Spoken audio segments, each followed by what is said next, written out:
if we desire to lift up our citizens, if we aspire to the approval of history, then we must fulfill our sovereign duties to the people we faithfully represent.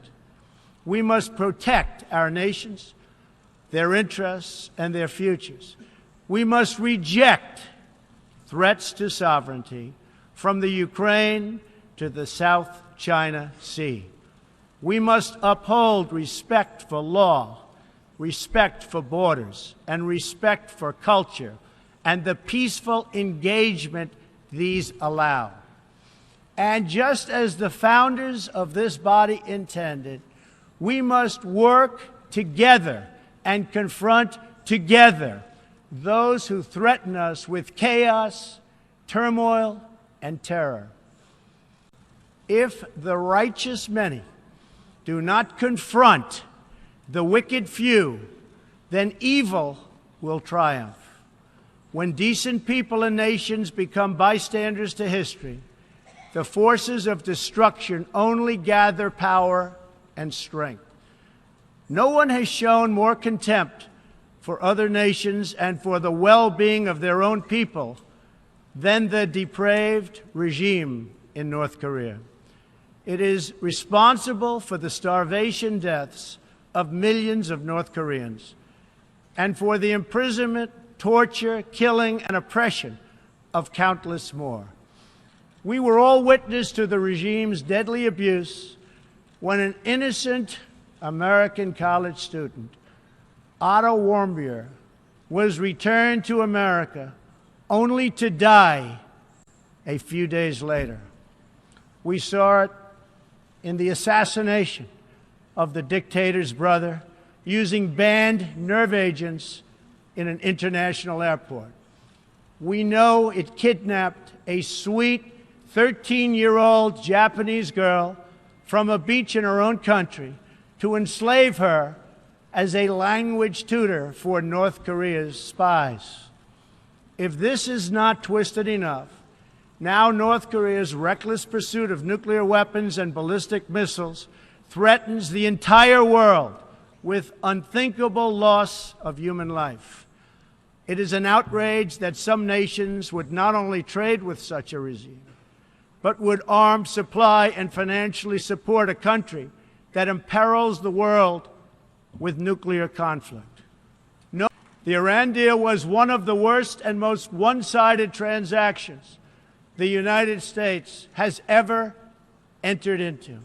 Frankly, that deal is an embarrassment to the United States, and I don't think you've heard the last of it, believe me. From now on, our security interests will dictate the length and scope of military operations, not arbitrary benchmarks and timetables set up by politicians. I have also totally changed the rules of engagement in our fight against the Taliban and other terrorist groups. In Syria and Iraq, we have made big gains toward lasting defeat of ISIS. In fact, our country has achieved more against ISIS in the last 8 months than it has in many, many years combined. We seek the de-escalation of the Syrian conflict and a political solution that honors the will of the Syrian people.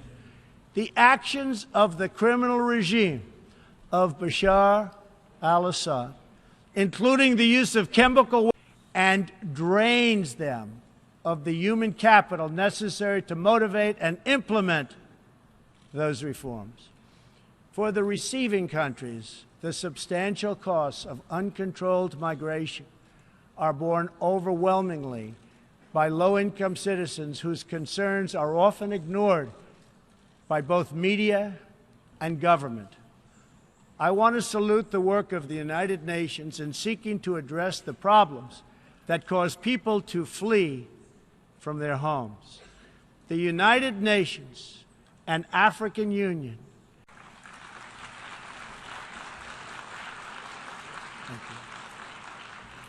We also thank the Secretary General for recognizing that the United Nations must reform if it is to be an effective partner in confronting threats to sovereignty, security, and prosperity. Too often, the focus of this organization has not been on results, but on bureaucracy and process. In some cases, states that seek to subvert this institution's noble aims have hijacked the very systems that are supposed to advance them. For example, it is a massive source of embarrassment to the United Nations that some governments with egregious human rights records sit on the UN Human Rights Council.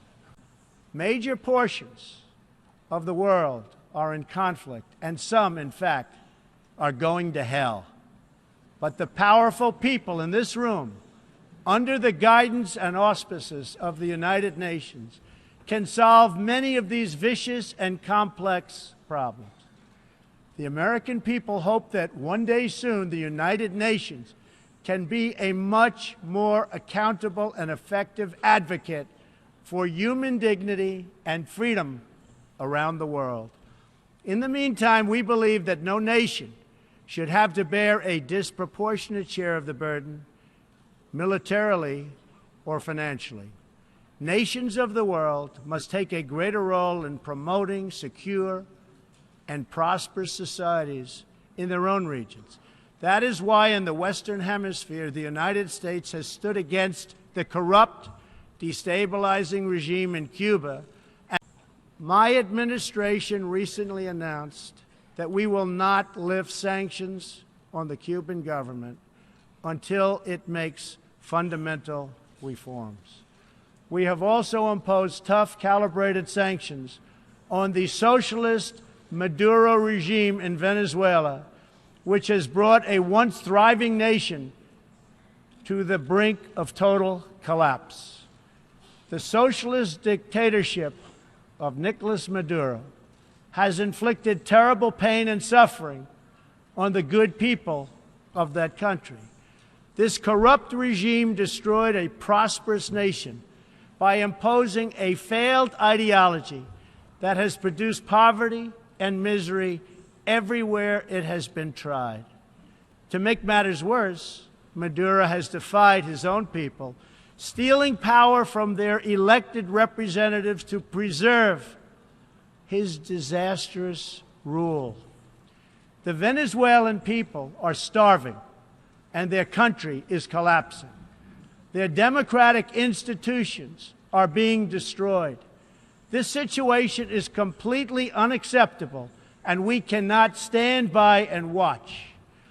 As a responsible neighbor and friend, we and all others have a goal. That goal is to help them regain their freedom, recover their country, and restore their democracy. I would like to thank leaders in this room for condemning the regime and providing vital support to the Venezuelan people. The United States has taken important steps to hold the regime accountable. We are prepared to take further action if the government of Venezuela persists on its path to impose authoritarian rule